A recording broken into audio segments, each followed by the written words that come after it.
یہ فیصلہ ہوا تھا کہ پالیسی ریٹ کو 100 بیسس پوائنٹ سے بڑھایا جائے، اور ساتھ ساتھ اس وقت مانیٹری پالیسی کمیٹی نے فارورڈ گائیڈنس یہ دی تھی کہ نیئر ٹرم میں، یعنی کہ مستقبل قریب میں، وہ مانیٹری پالیسی کمیٹی یہ دیکھ رہی تھی کہ مزید جو ہے پالیسی ریٹ کو بڑھانے کی شاید ضرورت نہ پڑے، اور آج کی مانیٹری پالیسی کمیٹی میں ایسا ہی فیصلہ ہوا۔ جب دسمبر میں میٹنگ ہوئی تھی تو اس وقت جو بنیادی کنسیڈریشن تھی یہ کہنے کی کہ فارورڈ گائیڈنس کی کہ ابھی ان قریب کوئی ہم اس میں چینج زیادہ نہیں دیکھ رہے، اس کی وجہ یہ تھی کہ ابھی حال ہی میں اسٹیٹ بینک آف پاکستان نے اور مانیٹری پالیسی کمیٹی نے کافی سارے میجرز لیے تھے کہ مہنگائی کو کم کیا جائے، اور جو ہماری ہے جی ڈی پی گروتھ اس کو پائیدار بنایا جائے، اس کو سسٹینیبل بنایا جائے۔ یہ میجرز تھے 2.75% انٹرسٹ ریٹ کو بڑھایا گیا سپٹمبر سے۔ اس کے بعد آپ کو یاد ہوگا کہ بینکس کی جو ریزرو ریکوائرمنٹ ہوتی ہے کیش کی، اس کو بڑھایا گیا تھا 5 سے 6%،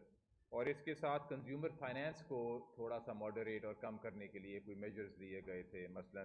جو میکسیمم آٹو فائنینس کا قرضہ ملتا ہے اس کو کم کیا گیا تھا، اور اسی طرح جو آپ نے ایڈوانس پہلے دینا ہوتا ہے اس کو بڑھایا گیا۔ تو جب دسمبر میں مانیٹری پالیسی کمیٹی کی میٹنگ ہوئی تھی تو یہ سارے جو میجرز دیے گئے تھے وہ یہ ہم دیکھنا چاہتے تھے کہ ان کا اثر کیا آئے گا اس سے پہلے کہ کوئی مزید فیصلہ کیا جائے پالیسی ریٹ کے بارے میں۔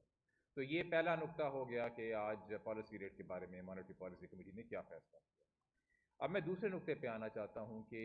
ان 2 ماہ کے درمیان کیا ڈیولپمنٹس ہوئی ہیں، اور ابھی ہم کیا دیکھ رہے ہیں اپنی معیشت کی آؤٹ لک کے بارے میں۔ تو میں 4 نقطے بیان کرنا چاہوں گا۔ ان سب کا جو بنیادی پیغام ہے وہ یہ ہے کہ ہم دیکھ رہے ہیں کہ جو ہماری ڈیمانڈ گروتھ ہے اس میں تھوڑی ماڈریشن آ رہی ہے،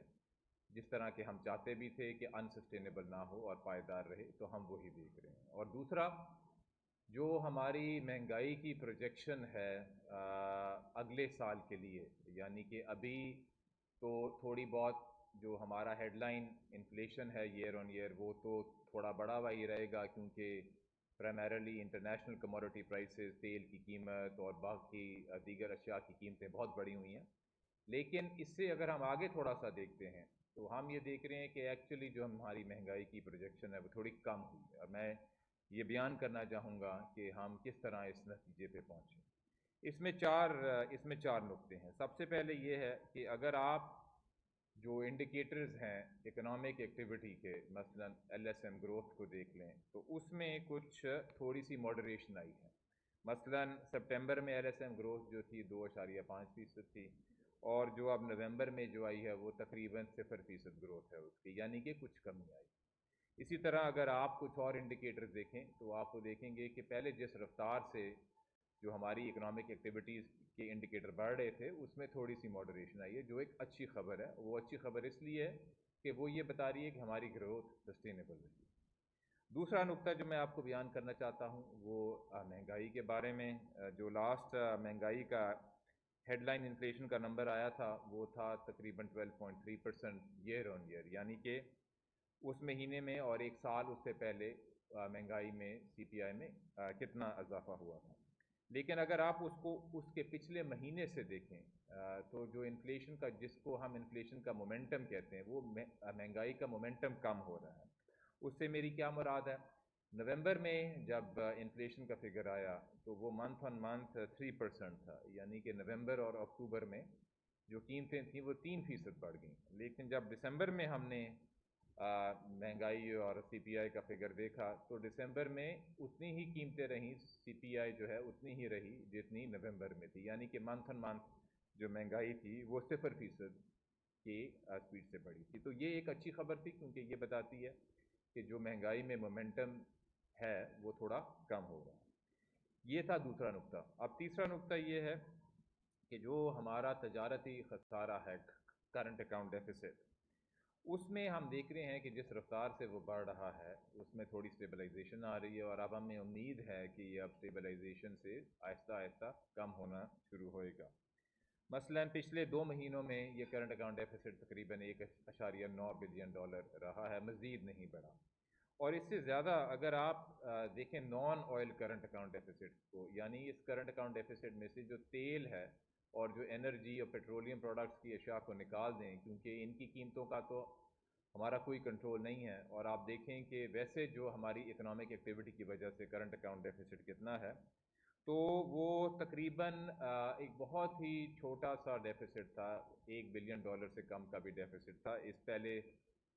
جو ہے جولائی ٹو دسمبر تک کا جو ہمارا مالی سال ابھی تک گزرا ہے۔ اور اگر ہم اس سال کی پروجیکشن دیکھیں تو ہماری کرنٹ اکاؤنٹ ڈیفیسٹ کی پروجیکشن تقریباً وہی ہے، تقریباً 13 سے $14 بلین کی، یعنی کہ تقریباً 4% آف GDP۔ لیکن اگر آپ ہمارا non oil current account deficit کی پروجیکشن دیکھیں تو ہم اس کو ایک تھوڑا سا سرپلس دیکھ رہے ہیں، یعنی کہ تو یہ تقریباً جو $13 بلین کا جو ڈیفیسٹ ہے بنیادی طور پہ یہ تیل کی قیمتوں کے بڑھنے کی وجہ سے ہے، لیکن کیونکہ non oil current account deficit جو ہے وہ کنٹینڈ رہ رہا ہے، تو یہ بھی ایک ریلیٹیولی اچھی خبر ہے ہمارے معاشی مستقبل کے متعلق۔ اور جو آخری نقطہ اور شاید سب سے اہم نقطہ جس کی وجہ سے ہم نے جو اپنی مہنگائی کی فورکاسٹ جو آگے ہے اگلے مالی سال کی اس کو کم کیا ہے، وہ یہ ہے جو فائنانس سپلیمنٹری ایکٹ 2022 جو پاس ہوا ہے، جس کے ذریعے ہم یہ دیکھ رہے ہیں کہ جو بجٹ ڈیفیسٹ ہے وہ مزید کم ہوگا۔ اب کیونکہ یہ ایکٹ پاس ہوا ہے اور اس سے جو بجٹ جو مالی خسارہ ہے، بجٹ ڈیفیسٹ جو ہے وہ مزید کم ہوگا، اس سے فائدہ یہ ہے کہ جو ہماری ڈیمانڈ گروتھ جو ہے اس میں اور ماڈریشن آئے گی، اور جب ڈیمانڈ گروتھ میں اور ماڈریشن آئے گی تو اس کے ایک کانسیکوینس، ایک اس کا نتیجہ یہ بھی ہے کہ مہنگائی کی جو رفتار ہے اس میں ہم دیکھ رہے ہیں کہ تھوڑی وہ کم ہوئے گی، اور اسی لیے جو ہمارا فسکل ایئر 2023 ہے، یعنی کہ جو جولائی سے شروع ہوگا، اس کے لیے جو ہماری انفلیشن پروجیکشن ہے اس کو ہم نے تھوڑا سا کم کیا ہے۔ مانیٹری پالیسی جو ہے اگلے تقریباً 18 مہینے کی ہورائزن رکھتی ہے، اور عن قریب یہ ہیڈ لائن انفلیشن ریٹ اونچا ہی رہے گا، بلکہ جنوری میں شاید تھوڑا اور مزید بڑھ جائے بیس افیکٹ کی وجہ سے، لیکن اگر اس کا آپ انڈر لائن دیکھیں کیا ٹرینڈ ہے تو اس میں ہمیں بہتری اس لیے نظر آ رہی ہے کیونکہ یہ فائنانس سپلیمنٹری بل جو ہے یہ پاس ہوا، یہ انیکٹ ہوا، اور اس کی وجہ سے جو ہمارا مالی خسارہ ہے وہ کم ہوئے گا، اور اس کی وجہ سے جو مہنگائی پہ تھوڑا بہت اس سے آنا، ڈیمانڈ گروتھ سے آنا تھا پریشر، وہ اور کم ہوگا۔ تو یہ چار وہ نقطے تھے جس کی وجہ سے جب ہم نے اپنی انفلیشن اور نمو کی جو آؤٹ لک ہے اس کو دوبارہ ری اسیس کیا، تو ہم اس نتیجے پہ پہنچے کہ مہنگائی میں کمی آئے گی، اور جو ہماری GDP گروتھ ہے وہ سسٹینیبل رہے گی، اور جو پہلے ہماری فورکاسٹ تھی، ہماری یہ فورکاسٹ تھی کہ یہ 4 سے 5% کی رینج میں رہے گی، اور ہم نے پچھلی مانیٹری پالیسی اسٹیٹمنٹ میں کہا تھا کہ غالباً یہ 5% کے نزدیک ہوئے گی اس مالی سال میں۔ اب کیونکہ تھوڑی سی اکنامک ایکٹیویٹی کے انڈیکیٹرز تھوڑے کم ہوئے ہیں، اور اس کے ساتھ ساتھ GDP کی ری بیسنگ بھی ہوئی ہے، اور پچھلے مالی سال کی جو گروتھ ہے وہ کافی زیادہ ہے، اس سے بیس افیکٹ بھی ہے، تو اب ہم یہ دیکھ رہے ہیں کہ اس سال کی جو ہے اپنا GDP گروتھ وہ تقریباً اس رینج کے بیچ میں ہوگی، یعنی تقریباً 4.5%، 4.5% تک اس سال میں ہم GDP گروتھ دیکھ رہے ہیں، جو ہماری پہلے تھی رینج 5 اس سے تھوڑی سی کم ہے۔ اب میں آنا چاہتا ہوں جو میرا آخری نقطہ ہے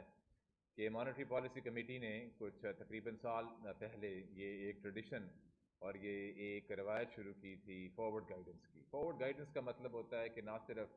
ہم اپنی اسٹیٹمنٹ میں یہ واضح کرتے ہیں کہ ابھی مانیٹری پالیسی کمیٹی نے کیا فیصلہ کیا پالیسی ریٹ کے بارے میں، لیکن ہم تھوڑا سا اشارہ بھی دیتے ہیں کہ آگے مانیٹری پالیسی کمیٹی کیا دیکھ رہی ہے پالیسی ریٹ کے متعلق، اور اس کا مقصد یہ ہوتا ہے کہ جو ہمارے اکنامک ڈیسیجن میکرز ہیں، جو ہمارے صنعت کار ہیں، انویسٹرز ہیں، دیگر لوگ ہیں، ان کے لیے اپنے فیصلوں میں تھوڑی بہت پریڈکٹیبلٹی آئے، تاکہ کیونکہ ان کو یہ تھوڑا سا پتہ لگے گا کہ پالیسی میکر جو ہیں کس طرح آگے نیئر ٹرم فیوچر کو دیکھ رہے ہیں۔ تو پچھلی دفعہ جو ہم نے فارورڈ گائیڈنس دی تھی اس میں ہم نے یہ کہا ہوا تھا، اب میں جو ہماری دسمبر کی میٹنگ تھی اس میں ہم نے یہ کہا ہوا تھا کہ ابھی اپنا نیئر ٹرم میں تو ہم مانیٹری پالیسی سیٹنگز کو تقریباً وہی دیکھ رہے ہیں جو اس وقت ہم نے فیصلہ کیا تھا، لیکن اس کے بعد جو ریئل انٹرسٹ ریٹس ہیں فارورڈ لکنگ بیسس پہ اس میں شاید مزید اضافہ کرنے کی ضرورت ہو تاکہ وہ مائلڈلی پازیٹیو ہوں۔ اس مانیٹری پالیسی اسٹیٹمنٹ میں جو ایک اہم خبر ہے وہ یہ ہے کہ کیونکہ ابھی حکومت نے ایک فائنانس سپلیمنٹری ایکٹ پاس کیا ہے، اور اس سے جو ہے ہمارا جو مالی خسارہ ہے وہ اور کم ہوئے گا اور ڈیمانڈ گروتھ جو ہے اس پہ اور ماڈریشن آئے گی. تو اب ہم یہ دیکھ رہے ہیں کہ جو ریئل انٹرسٹ ریٹ ہے اس کو مائلڈلی پازیٹیو کرنے کی ضرورت نہیں ہے، اور جہاں پہ ابھی ریئل انٹرسٹ ہیں وہ ایک مناسب لیول پر ہیں. تو اسی طرح ہم نے اپنی اسٹیٹمنٹ میں کہا ہے، اور میں اس کو تھوڑا سا آپ کے لیے ایگزیکٹلی جو الفاظ استعمال کیے ہیں وہ بتا بھی دیتا ہوں. Looking ahead and against the backdrop of these developments that have improved the inflation outlook, the Monetary Policy Committee was of the view that the current real interest rates on a forward-looking basis are appropriate to guide inflation to the medium-term target range of 5 to 7%, support growth, and maintain external stability. If future data outturns require a fine-tuning of monetary policy settings,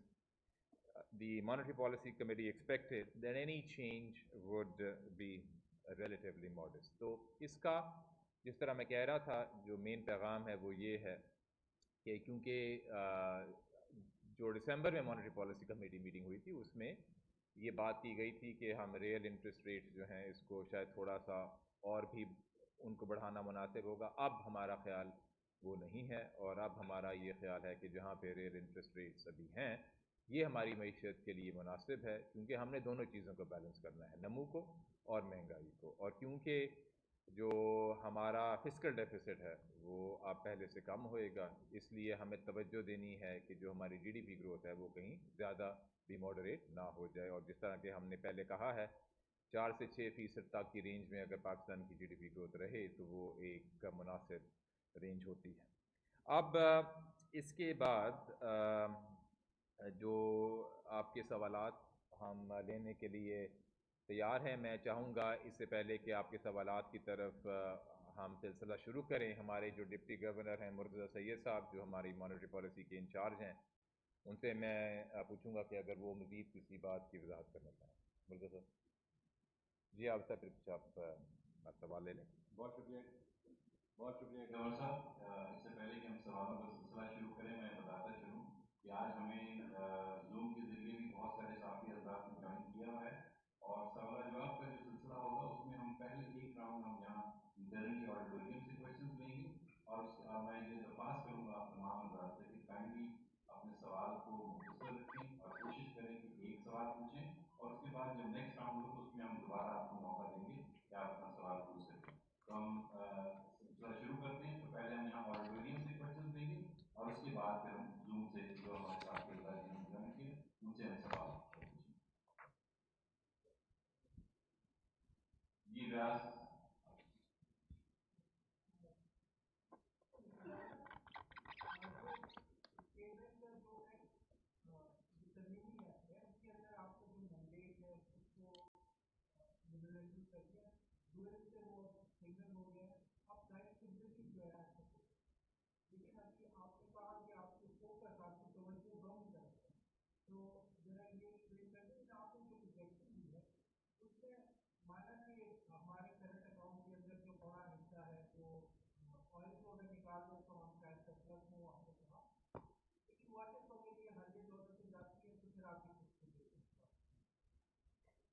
اور سوال لے لیں. جی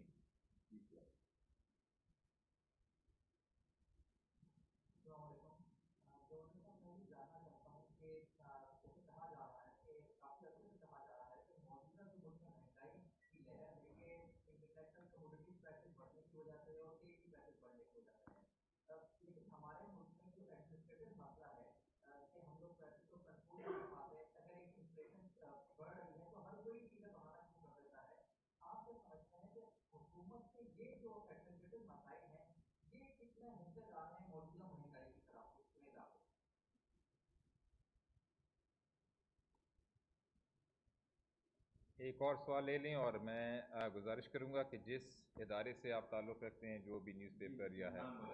بتا دیں.